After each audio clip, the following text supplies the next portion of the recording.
أعوذ بالله من الشيطان الرجيم. بسم الله الرحمن الرحيم. الحمد لله رب العالمين، والصلاة والسلام على أشرف الأنبياء والمرسلين وآله الطيبين الطاهرين المعصومين المنتجبين، ولعنة الله على أعدائهم أجمعين من الآن إلى قيام يوم الدين. بسم الله الرحمن الرحيم. ربنا لا تزغ قلوبنا بعد إذ هديتنا. وقال أبو الفضل العباس عليه السلام: الحمد لله الذي شرف هذا بقدوم أبيه. وقال فاطمة الزهراء في خطبة فلك: ولا تموتن إلا وأنتم مسلمون. وقال علي بن أبي طالب في دعاء قبيل: من أرادني فأرده، ومن كادني فكده. وفي زيارة عاشوراء: من أرادني فأرده، ومن كادني فكده. صلوات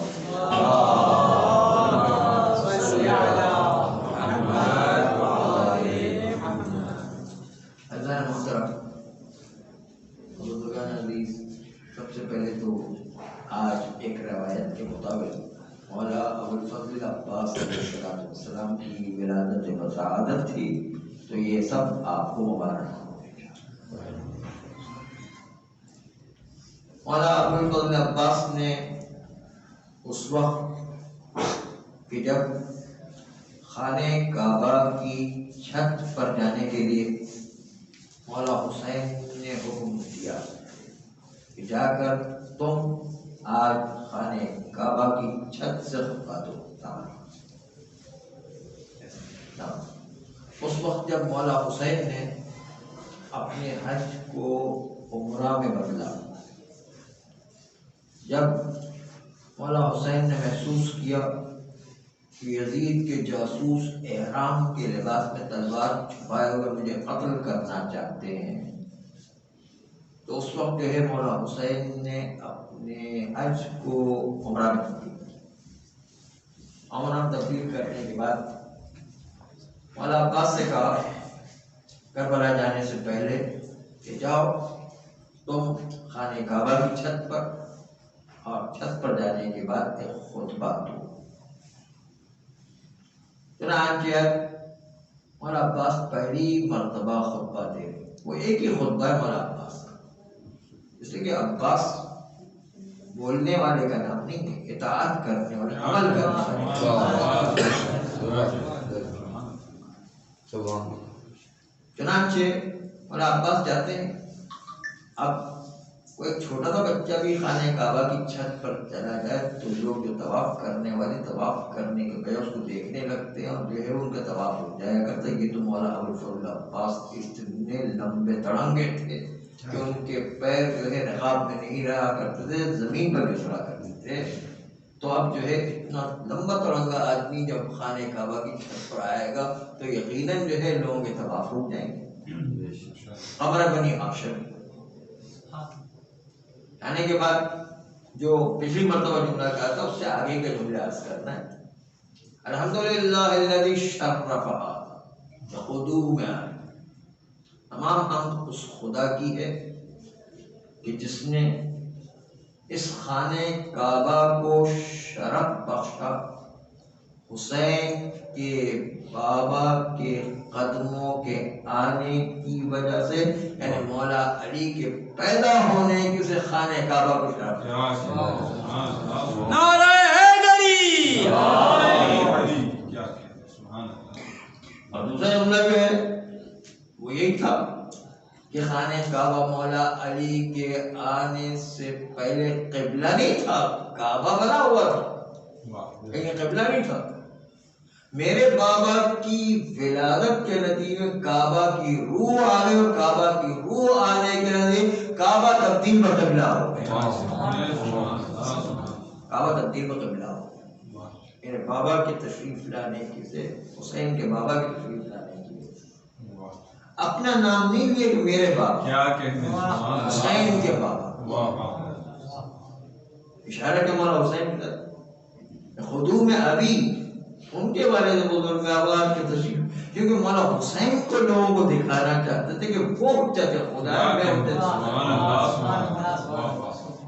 اب آگے کا جملہ تو بڑا عجیب ہے، آپ سن کے بھی حیران ہوں گے کہ ایسا جملہ تو آج تک کسی شاعر نے بھی نہیں کہا ہے۔ ایسا جو ہے حضرت عباس کا جملہ ہے، حضرت عباس نے جملہ ارشاد فرمایا کہ اگر خانہ کعبہ کو اللہ اجازت دیتا تو خود آگے بڑھ کے مولا حسین کے ہاتھوں کو چومتا۔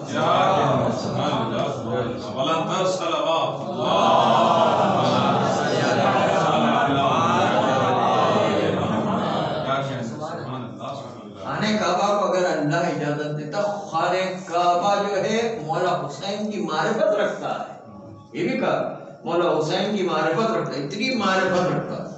حجر اسود مولا حسین کی معرفت رکھتا ہے، خانہ کعبہ کو اجازت مل جاتی ہے اللہ کی طرف سے، حجر اسود کو اجازت مل جاتی ہے اللہ کی طرف سے، تو نہ صرف یہ کہ جو ہے خانہ کعبہ اڑ کر کے جو ہے مولا حسین کے پاس پہنچ کے مولا حسین کے ہاتھوں کا بوسہ ہے۔ یہ ہے معرفت۔ آپ نے جو مولانا سید سجاد کی سلسلے میں فرزدق کا شعر سنا ہوا ہے، یغزی حیاء و یغضی من محابتی، کیا کہنے، سبحان اللہ، سبحان اللہ، کیا پڑھتے رہتے ہیں، یغزی حیاء و یغضی من محابتی۔ جب وہ حاکم وقت بادشاہ آیا حج کے موسم میں تو کسی نے اس کو راستہ نہیں دیا، اس لیے کہ طواف کرنے والوں کو اتنا ہجوم ہوتا ہے کہ بادشاہوں کو بھی اس کا راستہ نہیں ملا۔ لیکن جب مولا سید سجاد آئے تو اس طرح کائے کی طرح مجمع چھٹا، جیسے جو ہے وہ جو ہے راستہ خود بخود بنتا چلا گیا، اور مولا سید سجاد حجر اسود پر پہنچ کر کے آرام سے حجر اسود کا بوسہ لے لیا۔ کیا کہنے، سبحان اللہ، سبحان اللہ۔ بادشاہ نے کہا یہ کون ہے؟ جانتے بہت تھے، رجا والا عرفہ نے کہا کہ یہ کون شخصیت آ گئی کہ سب کے لیے راستہ چھوڑ دے، سب نے جو ہے ہمارا سید سجاد کے لیے راستہ چھوڑ دیا، یہ کون شخصیت ہے؟ تو اس کو فرزدق جو اسی کا شاعر تھا، اس نے جو ہے مولا سید سجاد کی شان میں کہا یغزی حیاء و یغضی من محابتی۔ سبحان اللہ، سبحان اللہ۔ مولا سید سجاد کہ وہ جو خوف خدا سے اپنی آنکھیں جھکائے ہوئے ہے، اور ان کا روب دبدبا ایسا ہے کہ لوگوں کی آنکھیں ان کو دیکھنے سے قاصر ہے، اور وہ لوگوں کی آنکھیں ان سے جھک جائے گا۔ ایسے یہ سجاد سلسلے فرزدق نے کہا، لیکن خالی جو ہے آنکھیں جھک جانے کی بات نہیں تھی، بلکہ جو مولا سید سجاد جو ہے وہ تو خالی اتنی بات کہہ کے رہ گیا فرزدق، لیکن مولا عباس کا جملہ دیکھے کہ مولا عباس جو اس سے بڑھ کر کہے کہ خانہ کعبہ خود اڑ کر کے مولا سید صاحب مولا جو ہے مولا حسین کے پاس پہنچ کر کے مولا حسین کے ہاتھوں کا بوسہ ہے۔ یہ عظمت مولا حسین کی ولایت کو بتا، اور اسی لیے مولا عباس کی اتنی معرفت تھی۔ معرفت نہ ہو تو آدمی گھبرا جاتا ہے، اسی لیے حضرت خضر نے حضرت موسیٰ سے کہا کہ جب تمہیں علم نہیں ہے کہ میں کیا کرنے والا ہوں، اس کے اندر کیا فلسفہ چھپا ہے، اس کے اندر حقیقت کیا ہے، کہ کون سی چیزیں درمیان میں ہیں، تو پھر جو ہے تم صبر کیسے کر پاؤ گے؟ حضرت موسیٰ سے کہا الامر نبی ہے، اس سے کہا حضرت خضر نے کہ تمہیں معرفت نہیں ہے تو تم خود یہ صبر کیسے کر پاؤ گے؟ حضرت موسیٰ نے کہا میں صبر کر لوں گا، میں جو کوئی اعتراض نہیں کروں گا. لیکن جب موقع پر بات آئی تو حضرت خضر نے 2-3 واقعات دکھائے. ایک مرتبہ حضرت موسیٰ بول پڑے اور صبر نہیں کر پائے اور حضرت خضر پر اعتراض کر دیا معرفت نہ ہونے کی وجہ. لیکن مولا عباس کو دیکھیے کہ کیسی معرفت تھی کہ جہاں پر بولنے کا موقع تھا اس کے باوجود معرفت جانتے تھے مولا حسین کی، اس لیے بولنے کے مقام میں بھی حضرت عباس نے کچھ نہیں کہا. یہ خاموشی عباس کی عظمت کو بتاتا ہے، عباس کی معرفت کو بتاتا ہے. سبحان اللہ، کیا کہنے. کہیں تلوار چلانا کمال ہوتا، کبھی تلوار نہ چلانا کمال. تلوار نہ چلانا کمال، اس لیے کہ مولا عباس کے تلوار چلانا بہت آسان تھا، لیکن تلوار کو روک کے رکھنا یہ بڑا مشکل کام. چنانچہ آپ نے دیکھا ہو کہ جب جو ہے مولا عباس کتنی جگہ مولا حسین کے کہنے پر صبر کرتے، جب جو ہے مولا حسن کے جنازے پر تیر چلے تو ایک مرتبہ مولا عباس نے ایک دم نیام پر تلوار نیام پر جو ہاتھ رکھ کر کے جو تلوار نکالی، مولا حسین نے روکا. مولا حسین کی معرفت جانتے تھے. کیا کہنے. اسی طرح جو ہے جب جو ہے وہ خط کھینچا گیا اور کہا کہ اس سے آگے کوئی دشمن نہیں آ سکتا ہے، لیکن اس کے باوجود خیموں کو جو ہٹایا گیا تو اس وقت جو مولا عباس تلوار نکالنا چاہتے تھے، لیکن اس کے باوجود مولا حسین کی معرفت رکھتے تھے کہ وہ اس کو خاموش رہے. شمر جھوٹا رشتہ لے کر آیا کہ میرے بھانجے کہاں ہے. حضرت عباس کو اپنا بھانجا کہا ہے شمر نے. مولا نے حضرت عباس نے 2-3 دفعہ آواز لگائی، کیا جواب نہیں دیا. تو مولا حسین نے کہا کہ عباس بھائی یہ تمہیں آواز لگا رہا ہے، تم جا کیوں نہیں رہے ہو؟ وہ جو ہے اپنے رشتہ داری کا واسطہ دے رہے. کہا مولا ایک جھوٹا رشتہ بتا رہا ہے، وہ جو ہے میرے قبیلے کا آدمی نہیں، خواہ میں جو ہے جھوٹا رشتہ بنا کے آیا ہے. کہا جھوٹا رشتہ بنا کے پھر بھی رشتے کا احترام رکھو اور جا کر اس کی بات تو سنو. چنانچہ اس وقت جو ہے اتنے غصے میں مولا عباس تھے، اس کے باوجود وہاں پر تلوار چلانے کا موقع تھا، اپنے آپ سے صبر اور برداشت رکھا. جہاں کون جو ہے مولا سکینہ مولا عباس جو ہے کب جو ہے حضرت سکینہ کی پیاس کو برداشت کر سکتے، کب جو ہے بی بی زینب کو اتنی پریشانی کے عالم میں دیکھ سکتے، کب مولا سیدنا سجاد کو اتنی بیماری کے عالم میں کب جو ہے حضرت عباس جو ہے اپنے سامنے اپنے ہی سپاہیوں کو جنہوں نے خود نے اپنے ہی سپاہیوں کو ٹریننگ دی تھی، وہ جا کر شہید ہو رہے تھے، لیکن مولا عباس جو ہے ہر وقت صبر کرتے رہے. یہ تھا ان کا صبر، ہے اصل کمال ان کا صبر تھا. صبر جو حضرت موسیٰ نہیں کر سکے، لیکن حضرت عباس نے مولا حسین کے سامنے صبر صبر. اسلام بہت عجیب چیز ہے. ایک دن صاحب جا رہے تھے سفر میں، صحرا میں جاتے راستے میں کوئی صاحب ٹکرا گئے. پتہ چلا وہ عیسائی تھے اور یہ مسلمان. چنانچہ راستے میں چلتے چلتے دونوں کو جانا تھا کوفہ کی طرف، ایک کو کوفہ کی طرف اور اس سے ایک تھوڑا سا دور ایک گاؤں تھا، وہاں پر دوسرے کو جانا تھا. چنانچہ اگر 200 کلومیٹر کا فاصلہ ہے تو 190 کلومیٹر تک تو دونوں مشترک تھے سفر کے اندر. تو ان دونوں نے کہا کہ چلو ہم ساتھ ہی چلتے ہیں. اور ویسے بھی پیغمبر کی حدیث ہے کہ جو ہے جتنا ہو سکے سفر جیسے ساتھ کر کے کیا تو ملعون ہوا کرتے، اکیلے سفر کرتا، اکیلا کھانا کھاتا، اکیلا سوتا ہے. تو یہ ویسے ہی جو ہے روایت تھی کہ جو ہے ہمارے ابھی جو ہے دوسرے مذہبوں کے اندر بھی سفر ویسے پرانے زمانے کے سفر بڑے خطرناک ہوا کرتا ہے کہ اگر صحرا میں کوئی گم ہو گیا تو پیاسا ہی بن جایا کرتا ہے، اس لیے ویسے بھی جو ساتھی کا ہونا ضروری ہوتا.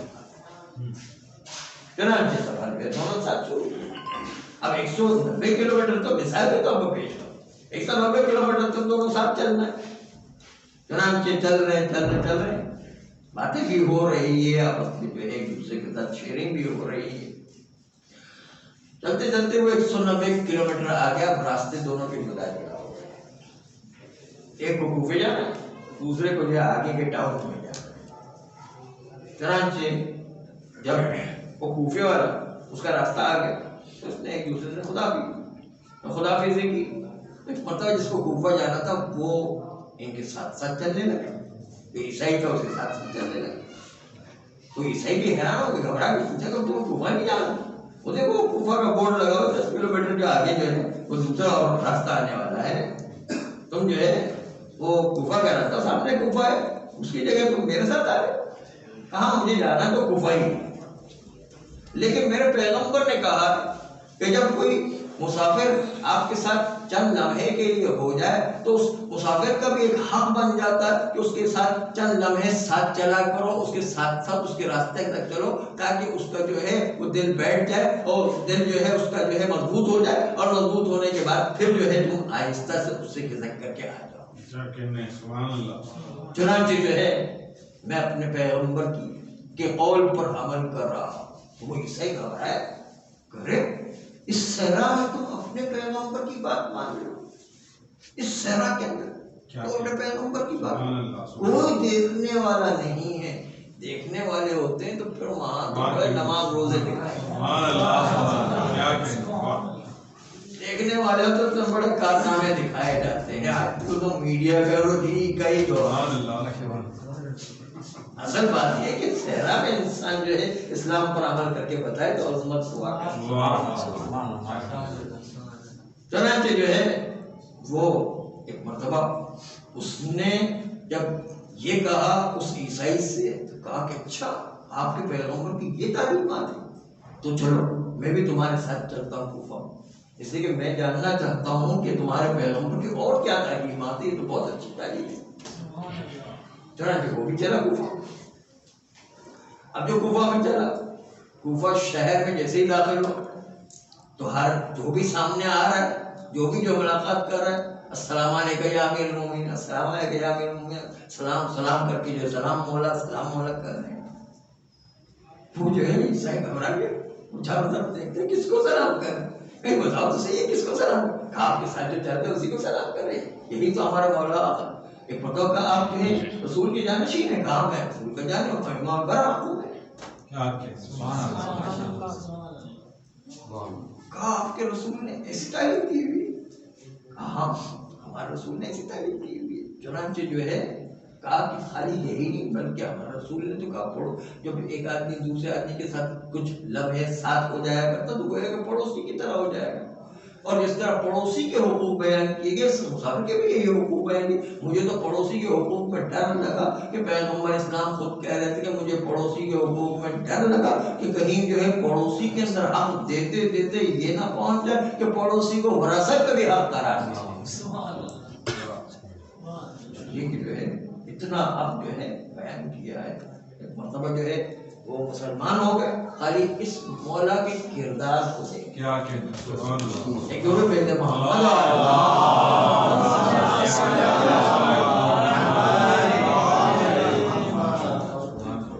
یہ تو تھی حضرت عباس کے خطبے کی کچھ باتیں، اگرچہ کہ بیان اس سے آگے کرنا تھا، لیکن آج ہمارا کچھ موضوع اور ہے۔